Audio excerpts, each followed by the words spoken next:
Problem on age এর একটি previous year প্রশ্ন, যেটি খুবই গুরুত্বপূর্ণ। চলো দেখে নিই কিভাবে কয়েক সেকেন্ডে আমরা সলভ করতে পারবো। এখানে বলা হচ্ছে রাকেশ ও রিতার বয়সের যোগফল হলো 55 ইয়ার্স।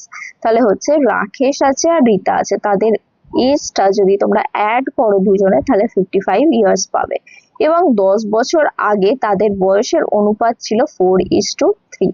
তাহলে এটা যদি প্রেজেন্ট হয়, এখান থেকে যদি তুমি কি করো 10 বছর আগে যাও, সেখানে গেলে এই রাকেশ এবং আরেকজন আছে কে, রিতা। এই রিতার এজের যে রেশিওটা সেটা কত বলা আছে, 4:3। আর প্রেজেন্ট এজ গুলো যোগ করলে এটা দেওয়া আছে, তোমাকে বলেছে যে রাকেশের বর্তমান বয়স কত সেটা বের করতে। আচ্ছা, এটা হচ্ছে তোমার প্রেজেন্ট, মানে এখানে দুজনেরই যদি বয়স 10 করে কমিয়ে দাও, তাহলে 10 বছর আগে তাদের বয়স কত ছিল বা তাদের বয়সের যে যোগফল 10 বছর আগে সেটা পেয়ে যাবে।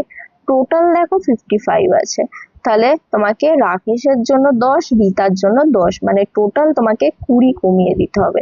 কমিয়ে দিলে কত হচ্ছে, 35। এটা কিন্তু তাহলে তাদের 10 বছর আগে যে এজ যোগ করলে, মানে দুজনের এজের সাম করলে 35 ইয়ার্স হয়ে যাবে। এখানে দেখো রেশিওতে যদি 10 বছর আগে যে রেশিও দেওয়া আছে সেটা যোগ করো, তাহলে 4 + 3 কত হচ্ছে, 7। এই 7 এরই কিন্তু অ্যাকচুয়াল ভ্যালুটা কত, 35। মানে 5 গুণ করলে তোমরা অ্যাকচুয়াল ভ্যালুতে পৌঁছাতে পারবে। তাহলে এখান থেকে তুমি রাকেশের 10 বছর আগের বয়স পেয়ে যাবে, যেটা হচ্ছে 4 এর সাথে আবার 5 গুণ করে দেবে, অ্যাকচুয়ালে চলে আসবে। তাহলে 4 × 5 কত হয়ে যাচ্ছে, 20। এই 20 ইয়ার্স যেটা পেলে, এটা কিন্তু রাকেশের 10 বছর আগের বয়স। এটা কিন্তু জিজ্ঞাসা করেনি, কিন্তু রাকেশের বর্তমান বয়স জিজ্ঞাসা করেছে, তাই জন্য এর সাথে 10 যোগ করে দিলে তুমি কি করবে, প্রেজেন্টে চলে আসবে। তাহলে 20 + 10 মানে হচ্ছে 30 ইয়ার্স হয়ে যাবে তোমাদের কারেক্ট আনসার। মানে অপশন নাম্বার 2 তোমাদের কারেক্ট আনসার।